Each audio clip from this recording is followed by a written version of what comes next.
From Mamamia, welcome to The Spill, your daily pop culture fix. I'm Laura Brodnick. And I'm Em Burnham. And it is Weekend Watch, the episode of the week where we talk about the best new TV shows and movies that have just come out, in some cases. Sorry. So everyone knows what they can watch this weekend.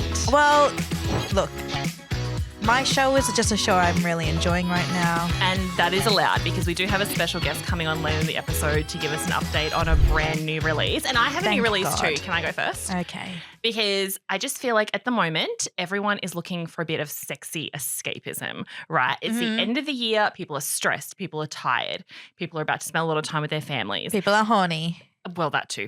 And what gives you a better sense of romance and escapism than watching a movie about two step-siblings hooking up? Ew, no. Don't pretend you're not into it. You just watched 3 seasons of The Summer I Turned Pretty. I know they're not technically siblings, but they were raised as siblings, kind of. Oh my God, I guess, yeah. They're going to tap into the same audience because remember we went to that event for The Summer I Turned Pretty and they had the 2 lead actresses and the creator Jenny Han and it was all celebrating The Summer I Turned Pretty. But they also had the author behind the My Fault series. Yes. Who was there and we saw the talk trailer. about her books and we saw the trailer and everyone was like, yeah, you guys like almost siblings hooking up? Well, if you like The Summer I Turned Pretty, then you should know the My Fault series. So if anyone's not across these movies, I think the first one came out in 2023 and I love the titles of these movies, first of all. And they're also based off books. They're based off books, yes. So Mercedes Ron is the author behind it. She spoke at that event we went to. Yeah. Lovely, so smart. She's they very actually cool. started as Wattpad stories. You know that online thing where, where and you anyone know what? could just... I believe it. She had a dream and a fantasy and she put pen to paper or keypad to Wattpad. We should start Wattpad. We're about 15 years behind that, but okay. No, but we should just start it. What would your fantasy be if you had to write a fantasy for Wattpad? Not siblings, that I can tell you that right into a TV show. Well, they're step-siblings. I do, like, I'm into my fairy smut. Yeah. So mine would be like mythical, like fairies. But what hasn't been done? Like we've got fairy smart, we've got werewolf smart. Obviously, there's so much vampire smart. Zombie smut. The zombie smut is out there already. Is it? Ooh. I think you'd have to go really off the saying rails. that as a joke. No. There's heaps. Have you not read any zombie smut? Werewolf smut's out there. It's a whole thing. Zombie smut? Centaur smut. That's like decaying. Yeah, but some people are just like, remember that? There's that movie Warm Bodies with Teresa Palmer and Nicholas That's Hoult. actually so true. Where she does hook up with a zombie. And it is but really he's gross. a hot zombie. He is a hot zombie. You'd have to, if you want to write some sort of smut mythology like adjacent, you'd have to go for something that's not being tapped into. What's not been tapped into like a then? gnome maybe? Like some gnome smut? I'm not doing I changed my mind. It's the only I don't want to do any genre left. Wattpad It's the stories. only genre left. No, I don't want to do that. Because fairies and mermaids have been done. Dryads have been done. Superheroes have been done. Giants have been done. You're going to have to go a gnome, buddy. I don't know what to tell you. You know what will be good smart? Like, What? you know the Bee movie? Yeah. Oh. Like fan fiction of Bee movie. No. People wanted that he's bee. sexy. People wanted that woman to hook up with that bee. Yeah. Yeah. Oh, you know what? What? Cars. Again, I do think that's probably been done, but actually not to a huge extent. Like Transformers, like does the car turn into a robot you can have sex with? Transformers 'Cause smart. Some of the Transformers are hot. They're hot. Optimus Prime? Yes. It's so Megatron. hot. Megatron's hot. So hot. Oh my God. And you'd want to almost be in a love triangle with both of them. Yes. The hero and the villain. Oh my God. What? Okay. Why do I okay, wanna let me read write this down. Let me write this down. No one take No this one idea. steal this. It's a good idea. Copyright. Don't Em steal and I our are going idea. to co-write a smutty Transformers book where our heroine, who I think can be a mixture of both of us. Oh my God. You know what we should do? We should write the book together and then do a really honest review of a podcast of our book. And you know what? It's going to be really good. And how about we at least just try and write the first few pages and we'll read them on the spill? I'm actually committed to this idea. It's a young woman torn between Optimus Prime and Megatron. Who will she my choose? God. What would But she hooks up with both of them, obviously. What would their like pseudonyms be? I don't know how to get into that. And you're going to have to write some His of the sex steely scenes. girth. his iron girth. Here's a question that no one asked for. Do they change into cars halfway through the sex act? Or do they stay robots the whole time? Or do you mix it up? We have to like think of the logistics of this. Maybe it starts in the car. Yeah, her As in like, the car. like full play. Yeah. Yeah. You're in the car as full play and it's a bumpy road. It's a bumpy road. And then they transform. So that's not the the I plot love how you like had like a full like woman in your head and I just had myself. You're like, she starts in the car and I was like, I started in You're the car. Stephanie Meyer in Twilight. You're just like, I'm just doing a straight author insert. It's me in the book and I won't hear a word about it. Oh my God. You're like, her name's Emily. Her name's Emily Earnham and I don't want to hear a word about it. Emily Earnham. You're like, That's a good name. It's not me, it's a character. All right, well, stay tuned Well, for this that. is a great weekend watch so far. Yeah, so you can read a book that doesn't exist that we're going to write. So My Fault. The My Fault series. Okay, I love the names of these movies. The first one is called My Fault. Ooh. The second movie is called Your Fault. Oh, and the new movie that just came out last night on Prime Video that is available for you to watch is called Our Fault, which I think shows a healthy sense of acceptance of who is the problem here. Oh, and it's God. both of them. So if What do you're you think the next one will be? Their fault. Their fault. His fault. Her fault. Yeah, they haven't. They could go on and on. So as we said, they're based on the books by Mercedes Ron, and the first, like the whole story, right, is about this 17-year-old girl called Noah who moves into this really wealthy new home. Wait, she's 17? Yeah, she is at the my start. God. Okay. Yeah, that's legal. Is it? I mean, let's not look for legalities in this Okay, whole situation. So her mother marries a billionaire, right? Must be nice. And she moves into the billionaire stepfather's home and she's trying to adjust to life in this, new world, all this money and all this power. And then she meets her new stepbrother, Nick, who is involved in street racing and has a rebellious streak is how he's described. Okay, Fast and Furious. So yeah. No, it has a real Fast and Furious bent, these movies. Yeah, I remember the trailer had a lot of cars in it. Yeah, is that what you were really getting into? Yeah. That crosses over. Crosses over with our Transformers fan fiction. It's all coming full circle. It all comes full circle. So Noah and Nick, at first, they hate each other. Of course. But not in the way... Enemies to lovers. Not Siblings, enemies to lovers. I know. They're doing all the tropes. It's all the tropes twisted in there. So Nick and Noah meet and they don't like each other and there's a lot of tension between them. But it soon turns Like, to... Daddy loves me more. He's like, no, he's my biological dad. And there's no way to sugarcoat this. The step-siblings fall in love and start hooking up. But there's lots of different elements involved. And so... Do they tell the parents? Yeah, the parents know. Oh. I mean, I don't want to get into like which movie things happen because I don't know if people have watched all of them, so I don't want to spoil. But like that's the premise of the 3 movies. So the last movie in the trilogy, Our Fault, only came out on Prime Video this week, so it's there to watch. So if you've watched the first 2 movies and you're hanging out for the last installment, it's out now. But if you haven't watched any of them, you should really sit down and do a 3-film feature this weekend. Oh my God, sexy. You can watch it all the way to the end. How long are the movies? Are they like... They're like standard movie length. Okay. Oh my God, yeah. They're not Do like a weekend 4-hour binge. odysseys or anything, but you could knock the 3 of them over in like under 6 hours I definitely and would be have doing a that. sexy time. So yeah. So what is your recommendation? It doesn't have anything to do with sexy cars. No. Okay, my recommendation is a series that has been out for a very, very long time. Mm-hmm. But the 4th season is currently like just come out on Apple TV. It is called Slow Horses. Okay, I have not seen this, but I've seen so much chat around it. LB. It's one of those shows where everyone's like, have you watched Slow Horses yet? Have you watched it yet? Have you watched it yet? That's what people say to me. And I'm like, no. And then this weekend I was like, you know what? I'm just going to give it a go. Mm. And like season 4's out. It's been like everywhere. I'm going to start on season 1 because I'm not going to. Well, yeah. I'm not Not a crazy. monster. So I started on season 1.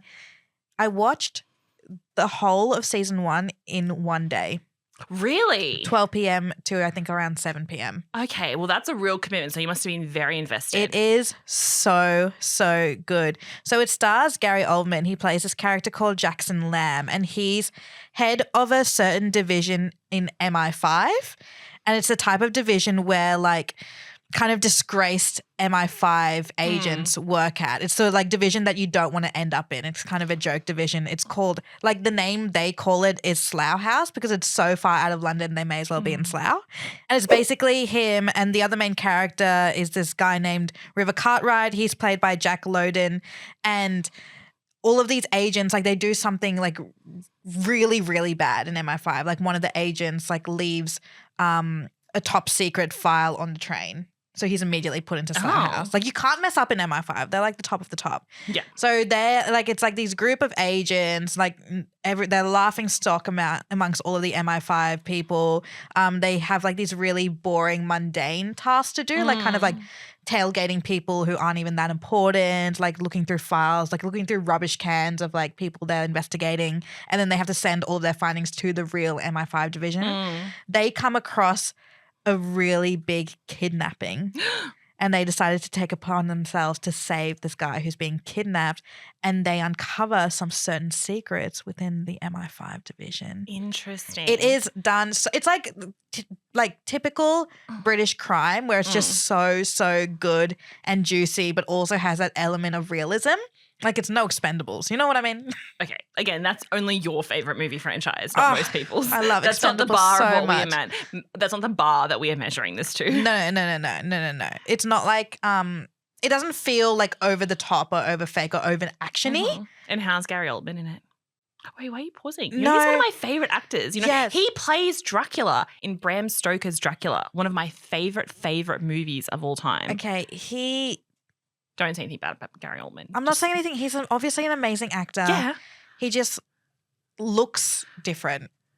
Well, yeah, he's older. Yeah, but he's really like, the character he plays is like this old, greasy, annoying, like gross man. Yeah, I bet he does that very well. He does it really well, but also like I found him quite sexy in Batman.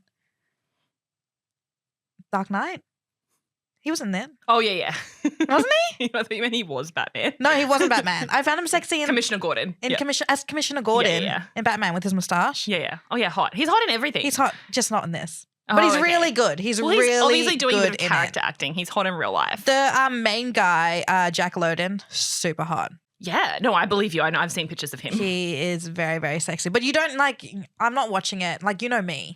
Yeah. And I'm not I watching do. it going like, oh my God, this guy's so hot. I'm watching it because it's actually a really good plot line. Yes. Yeah, so season 4's dropped now. I know everyone has already watched this, so they're probably like yelling into their phones right now at me going, you're explaining everything really, really wrong. Okay. And I'm sorry about that. But look, I'm a new fan and now I'm on board. Yeah, and I'm sure there's heaps of people who haven't watched it who are going to watch it now. Please watch it. It's so Where good. can we watch it? We can watch it on Apple TV. It is called Slow Horses. Okay, so we have brought in a special guest for this next bit because a huge... What are you doing here? When did you get here? Okay, all the listeners just drove their cars off the road. Thanks for that, Emily. Sorry. So a very important movie has come out this week. Now, Emily and I couldn't get to the premiere, so we have roped in someone who did. Would you like to tell the people who you are? Hi, I'm Chelsea. I'm the entertainment producer here at Mamamia. Oh my gosh, it's Hello. Chelsea. Yes, entertainment writer at Mamamia and also hosting some upcoming episodes of Watch Party. We're all across the pod. So tell us which movie you went to without us. So I watched After the Hunt, directed by, is it Guadagnino? Is that Yeah, right? Luca Guadagnino. Guadagnino. And starring Julia Roberts, Ayo Edebiri, Andrew Garfield. Highly anticipated movie. And I do have thoughts. Okay, yes, Oh my because God. there's been Great a huge, cast. great cast. Incredible cast. And I feel like everyone only really found out that this movie was happening in that awkward interview where Julia Roberts At the film festival. Yeah. yes. Where she's like, I'm going to put this question of MeToo and race to you, Andrew Garfield, and you, Julia Roberts, Yeah. the two Yeah. white people in the room. Black Lives Matter. Yeah. But not to I was Ayo like, Edebiri. I could I jump was in like, too. not me. And Julia Roberts was like, take off your glasses. I was like, yes, Julia. Yeah, there's been a lot Queen. of buzz. They've been very cute on the press tour. So, yes, tell us first of all what the movie is about. What's the premise? So the movie's about Julia Roberts plays a Yale professor and her life sort of gets turned upside down when her star student, which is Ayo Edebiri's character, levels some pretty troubling sexual assault allegations against her Alma's friend and Wait, so professor. is this a drama? Yeah, it's a psychological drama. Yeah. So Ayo What did you Edebiri's in think the it was? drama. Yeah. Oh my God. I did not know this was a surprise to you, but yes. Yes. Well, because It's like- I've only ever seen her in comedies. Like, amazing actor, but like, I've only ever seen her in comedies. Wait, are you calling The Bear a comedy? You're the problem with the Emmys voting. Literally. yeah, she's incredible in this. Oh my God, I'm so excited. Yeah, it's so Sorry good. to interrupt. Yes. Through me. From the You start. thought you were tuning in for a feel-good rom-com? I can't believe you thought it was a comedy. Oh, That's straight wild. from the genre. So her life kind of gets turned upside down, and it's really about the fallout, and we start to uncover a lot about her character and her own secrets. So Ayo Edebiri is making sexual assault allegations against Andrew Garfield's character. And he's very good friends with Julia Roberts' character. Okay. So Julia Roberts' character is kind of grappling with this. Right, And you see her kind of process this and what kind of follows. Yeah. Wait, and then did he do it? Well, spoilers. I can't. Oh, sorry. Don't ruin the That's movie the point for of the people. movie. That's an interesting premise too, because it is that idea of like we're all believe women, and which I stand by. Don't cut that and put it out there. Cut that bit. Yeah. I mean, everyone seems to believe women. I don't know why. Well, I think that's the premise of this movie. But I think there's a huge complication when it's someone you know and love, and you're just like, and this is what I'm assuming what I've seen from like the interviews and trailers and stuff. You're just like, it can't be this person. Like I know them, and we see a lot of people grapple with that when allegations are made against people they know. It's just like an extra layer. Yeah, in the film you sort of see her, no spoilers, but the moment she's told this news and how that kind of changes throughout the film, and you start to find out that she has some relation to the subject matter in some way. Oh, interesting. Oh my God. So all the kind of headlines around this movie is it kind of like people keep saying like the Me Too movement, especially in Hollywood, burned fast and bright for so long. And then there was a few complications and some people feel like it's dropped off in some areas and it lost momentum. And obviously like that movement still exists. And then when this movie came out, the question was that it was maybe going to be damaging to the Me Too movement because it was alluding to the fact that some women lie, even though like we know in the world the percentage of women who lie is so minuscule, it barely warrants. But they're the ones that we hear mention. about. Yeah, exactly. And obviously sometimes cases can't go forward because of a lack of evidence. Doesn't mean it didn't happen. But what was your thoughts on that in the movie in terms of like how it would relate to the Me Too movement in that conversation? Yeah, I would say my personal opinion, great movie in terms of what the director was able to do. It's visually stunning. Music is great. It's very unsettling in tone. So I feel like I enjoyed the film, but I would agree that I feel like there are some bad ethics in it where I walked away not really understanding the message or the commentary they were trying to make about the Me Too movement. And I was quite confused because there are some pretty divisive scenes in the movie, but I didn't come away feeling like there was a strong take on that from the director. Right. It is a massive swing to, because I'm assuming again, we don't want to give too much away, but I'm assuming the premise is that there's this idea that Ayo's character is lying. It toes that line where we don't know if she's lying. Right. Did he do it? Did he not? And it's like jumps back and forth. Yes. Yeah. That's from a storytelling point of view, that's so interesting. Yeah. Isn't it? Like that idea of like having this unreliable narrator and this unreliable character and the fallout from something like that is so huge. But when you look at it, as you're saying, from like a real life news perspective, it is kind of damaging because like there is that rhetoric out there that women lie. And now this movie, I think, again, it's that whole thing of like, do movies have to have like a moral kind of compass around them? I don't think so. But I think it's different when it's like a movie like this where it's like a story that happens every day to women all the time. Because the other thing I can relate it to, and I obviously haven't seen this movie, but a movie I have seen that like was so big and award-winning was Anatomy of a Fall. yeah. But I feel like that's such an extreme because that's obviously like a murder plot. And I think it works in those scenarios when like the crime, quote unquote crime, is like so extreme versus in these movies where it's actually just something that happens to women every single day.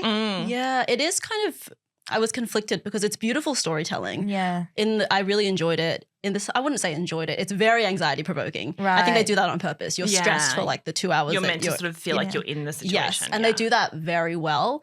But I do think as a director, maybe there is a responsibility to take a bit of a stance when the subject matter is so pertinent and so important. Yeah, it's almost like there should have been like a little end graphic that says like this is based on fictional events. Yeah.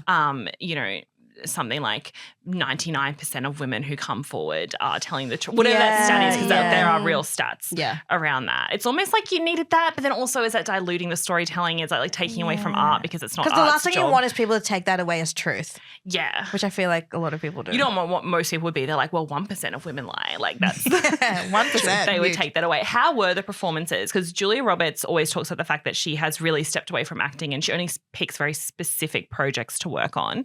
And then Ayo Edebiri, as we know, has done a lot of comedy. Bottoms, one of the greatest movies ever. Also, we know what she's like in The Bear. We've had a long time to sit with her character, but I feel like this is a very different role for her.